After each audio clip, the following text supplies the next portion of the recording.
Bonsoir. J'espère que vous allez bien.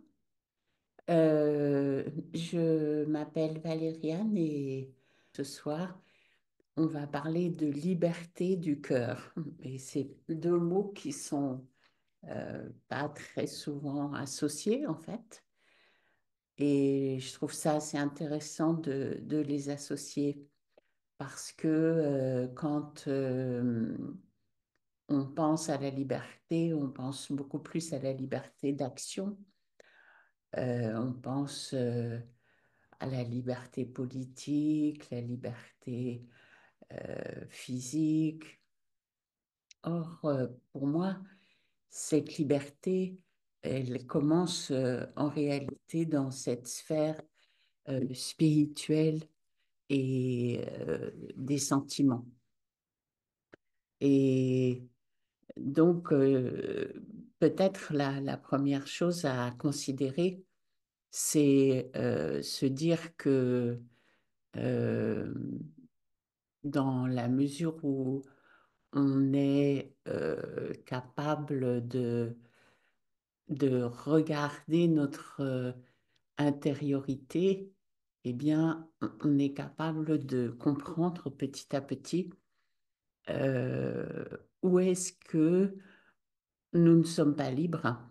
Et on peut aussi alors commencer à se décider pour la liberté, à choisir la liberté.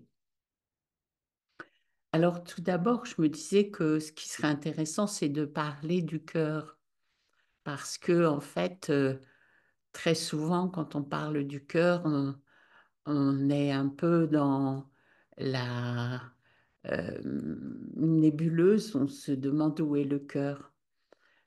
Pour nous, dans la spiritualité, dans le Raja Yoga, le cœur est un organe spirituel, c'est-à-dire effectivement, il existe le cœur physique qui est cet organe essentiel dans le corps qui a le rôle de faire en sorte que le sang se nettoie, qu'il passe dans le corps, etc. Donc un organe extrêmement important, mais aussi sur le plan spirituel, je crois que et émotionnel, notre cœur a énormément d'importance dans notre vie parce qu'en fait, c'est par l'intermédiaire du cœur qu'on appréhende la vie d'une certaine façon. C'est par l'intermédiaire du cœur qu'on va se sentir généreux ou qu'on va se sentir malheureux ou qu'on va se sentir euh, dans des dépendances, etc. Et donc, euh, je me disais que ce qui serait vraiment intéressant, c'est de comprendre comment euh, un cœur peut fonctionner au mieux et en même temps comprendre comment notre cœur fonctionne aujourd'hui et pourquoi.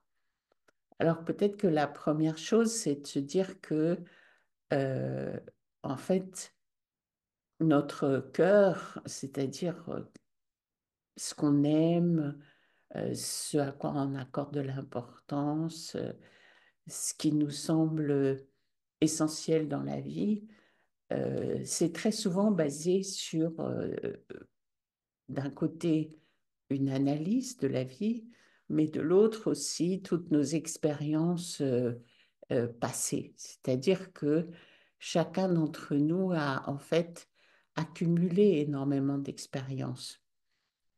Et dans toute cette accumulation d'expériences, eh bien, on a tendance à vouloir répéter les moments qu'on estime être les plus heureux. Et on a aussi tendance à vouloir échapper à ce qui est le plus douloureux. Et donc ça, c'est quelque chose d'important à comprendre parce que c'est comme un conditionnement émotionnel que l'être humain a aujourd'hui.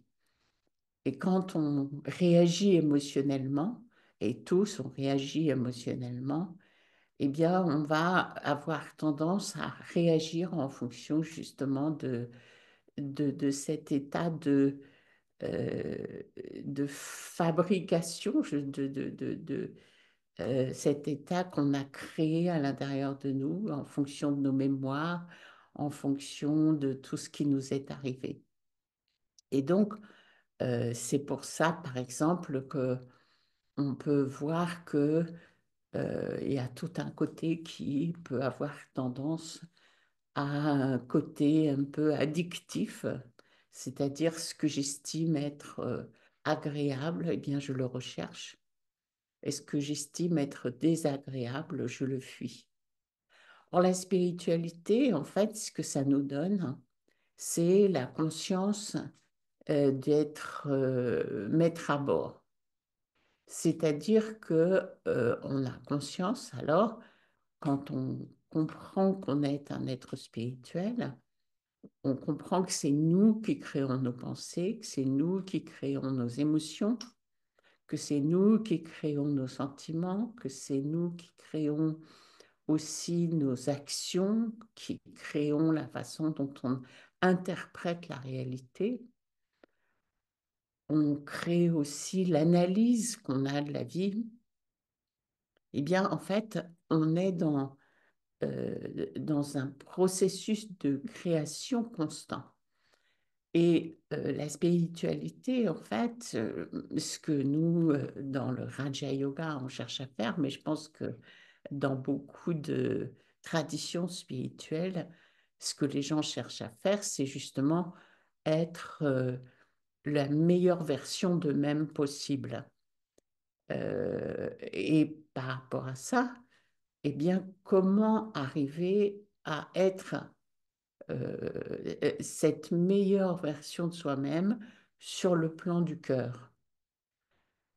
Et quelque part, étant donné que notre cœur, eh bien, on a un peu tendance à penser qu'il est déjà fabriqué, qu'il fonctionne déjà comme ça, eh bien, la spiritualité nous donne la possibilité de reformer, de transformer, de recréer ces éléments qui sont les éléments émotionnels et des sentiments dans notre vie.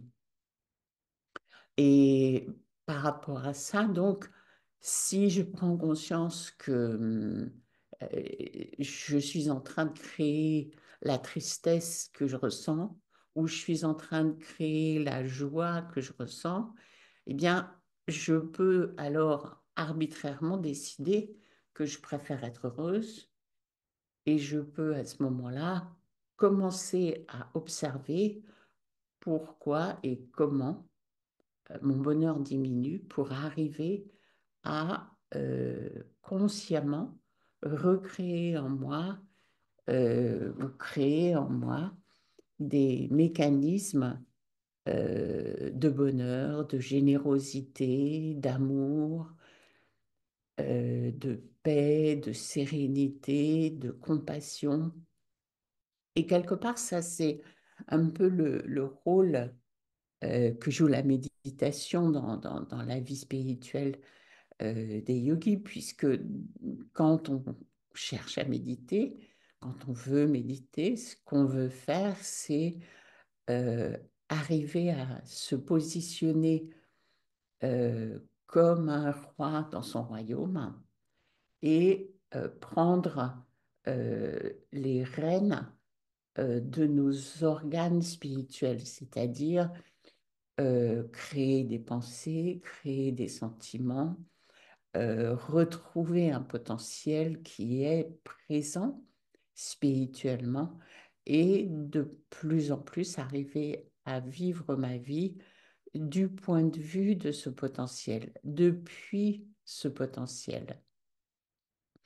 Et dans mon expérience, c'est vraiment être dans une phase que l'on peut appeler d'une certaine manière, une forme de libération, c'est-à-dire une forme de libération par rapport à des systèmes de pensée ou des traumatismes passés, et en même temps une forme de libération, c'est-à-dire arriver à libérer, à retrouver, à expérimenter ce potentiel spirituel qui est en chacun d'entre nous.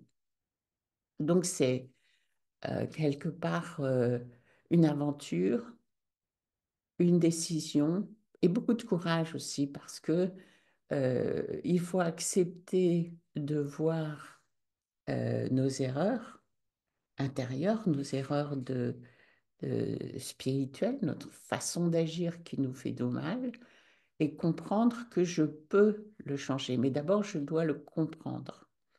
Dans la spiritualité, la compréhension a énormément d'importance.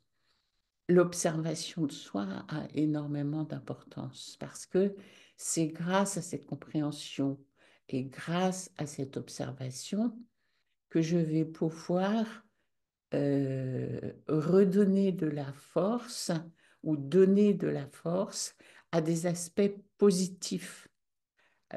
Positifs dans le sens euh,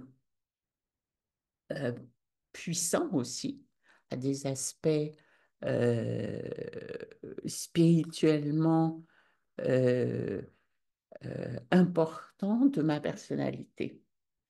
Et de cette façon, je me libère, mais je libère aussi un potentiel qui est en moi. Alors, je ne sais pas si vous avez des questions, si vous avez envie, parce que je peux très bien continuer à vous parler comme ça. On peut aussi faire une méditation ensemble pour voir justement comment libérer ce potentiel, comment libérer notre cœur, comment arriver à se libérer de certaines de ces émotions ou traits de caractère qui peuvent avoir tendance à nous polluer ou à nous, je dirais, nous posséder, nous appauvrir intérieurement. Donc, je vais vous proposer, comme je vous le disais, c'est une méditation en silence que je vais guider avec des mots pour faire cet exercice de libération intérieure et pour faire cet exercice de découverte intérieure de notre potentiel, de notre capacité à être libre. D'accord? Alors, vous pouvez vous asseoir confortablement et vous pouvez laisser vos yeux ouverts si vous le souhaitez ou les tenir mi-clos si vous préférez.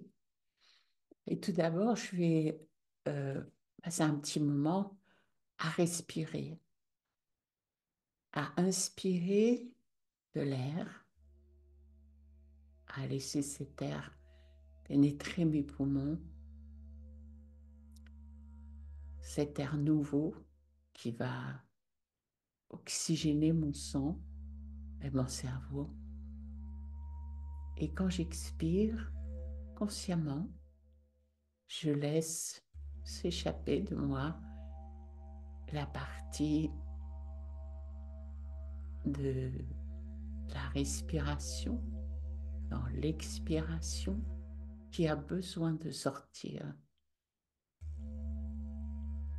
Et de nouveau, quand j'inspire, je suis consciente maintenant et je peux visualiser cette inspiration comme étant emplie d'une énergie extrêmement positive. Je perçois l'énergie positive de la nature.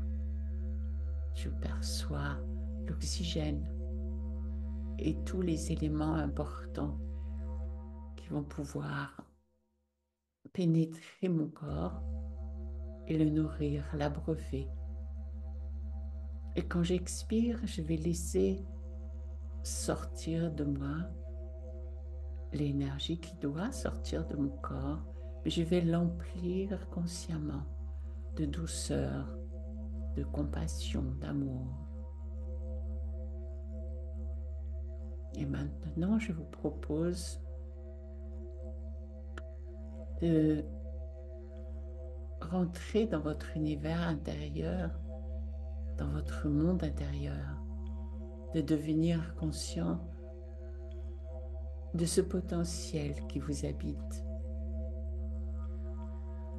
et de prendre la mesure de votre liberté.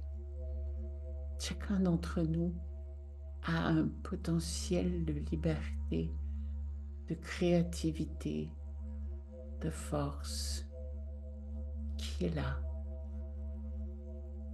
intérieurement, au cœur de son être, un potentiel d'amour et de paix, de beauté. Et consciemment, je m'ouvre à ce potentiel. Je me concentre sur cette force qui est bien là, dans mon cœur, presque indépendamment de l'être que je connais au quotidien. Cet être spirituel que je suis est doté d'une grande force, de beaucoup d'amour, d'un grand cœur. Et avec ce grand cœur, cet amour et ce potentiel, je partage avec le monde cette énergie pure et positive que je ressens au cœur de moi-même. Je fais en sorte que mon cœur soit grand et qu'il puisse embrasser l'être que je suis avec toutes ses contradictions, mais aussi la nature, la planète.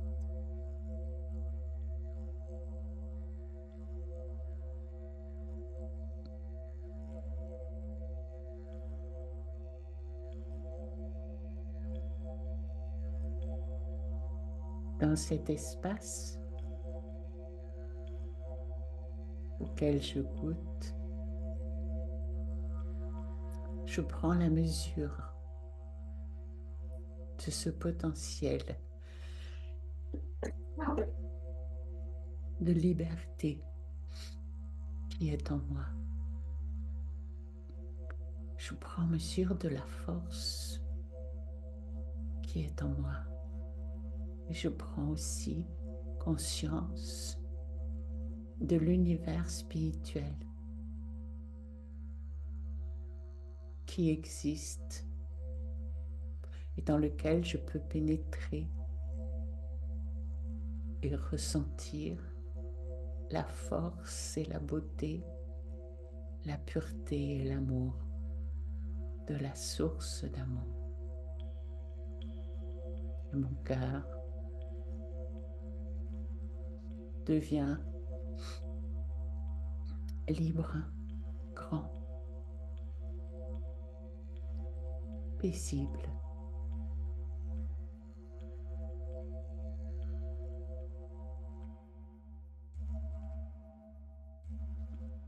Et je prends conscience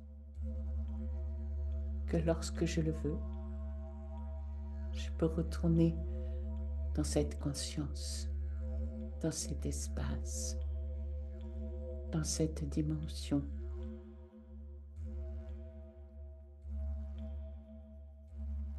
Et libérer mon cœur et prendre plaisir à être libre.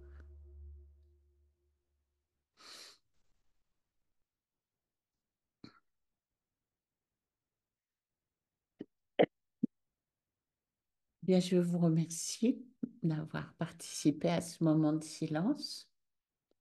Alors, encore une fois, si vous avez envie, vous pouvez écrire des commentaires ou des questions, mais peut-être pour clore, ce que je voulais rajouter, c'est qu'en fait, quand on prend des moments comme ça de silence où on prend conscience de ce potentiel qui est en nous et ce potentiel qui est là aussi à l'extérieur de nous, eh bien, on prend conscience de la mesure avec laquelle on peut être libre.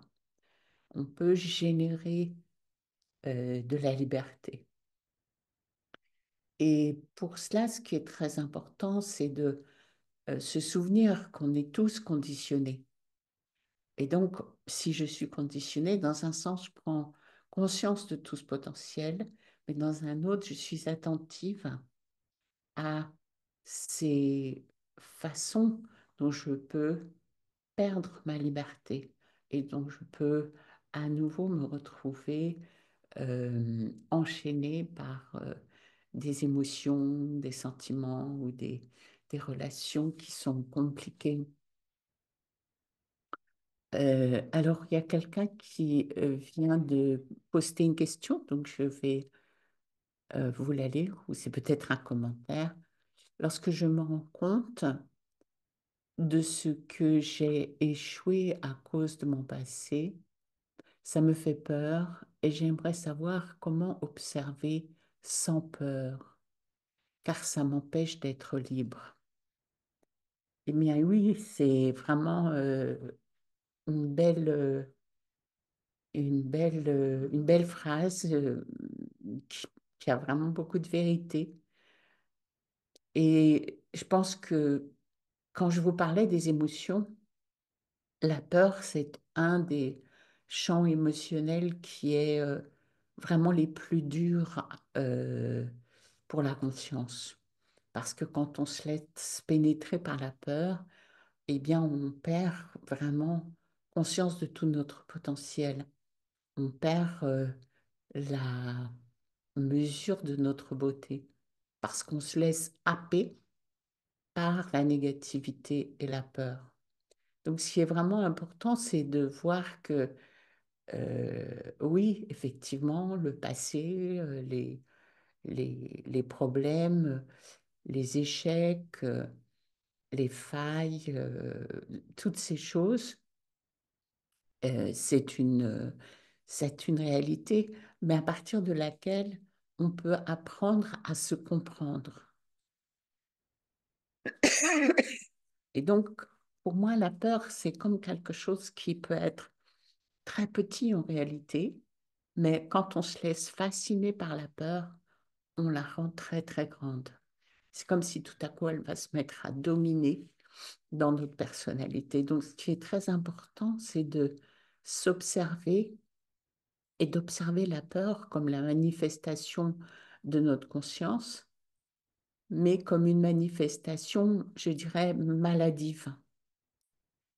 Et donc, c'est pour ça que dans mon expérience, la méditation, ça apporte beaucoup de force parce que ça permet de juxtaposer les potentiels. C'est-à-dire, oui, j'ai le potentiel d'avoir peur, j'ai le potentiel de me juger négativement, d'être en colère après moi, de penser que j'y arriverai jamais. OK, tout ça, ça fait partie de mon potentiel.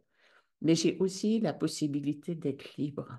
J'ai aussi la possibilité de créer du beau, de créer des sentiments qui sont extrêmement positifs pour moi-même, mais aussi pour ceux qui m'entourent. Donc voilà, peut-être ce que je voulais répondre à la personne qui a écrit cela. Et merci, c'est une belle question vraiment sincère, qui sort du cœur aussi, hein. Ok, ben écoutez, je crois que l'heure arrive, cette séance arrive à sa fin. Alors, si vous avez d'autres questions ou d'autres commentaires, n'hésitez pas. Et sinon, ben, je vous souhaite tout le meilleur pour cette libération de soi, qui est un des grands buts de la spiritualité. On parle de la libération et on parle aussi de la libération dans la vie. Alors, qu'est-ce que ça veut dire être libéré dans la vie? C'est vraiment un thème immense, mais je voulais juste vous laisser ces deux mots-là pour clore cette conversation aujourd'hui. La libération, c'est vraiment quand on arrive à comprendre que L'âme, l'être spirituel vient d'une dimension où elle est libre. Et on est aujourd'hui dans une dimension matérielle et physique où on a perdu le sens de notre liberté. Mais la spiritualité, la méditation, la compréhension, l'utilisation de notre potentiel de manière nouvelle nous permet d'intégrer et de comprendre cette destinée et ce passé de libération. Et l'autre qui est la libération dans la vie, eh bien, c'est l'idée que, en fait, on est capable, à travers notre réflexion, notre analyse, notre compréhension du monde, de créer une vie, des actions, des pensées qui ne sont pas emprisonnées, qui ne vont pas avoir de conséquences négatives pour nous-mêmes. Voilà. Merci beaucoup. Je vous souhaite une très bonne soirée. À bientôt, j'espère. Et au revoir.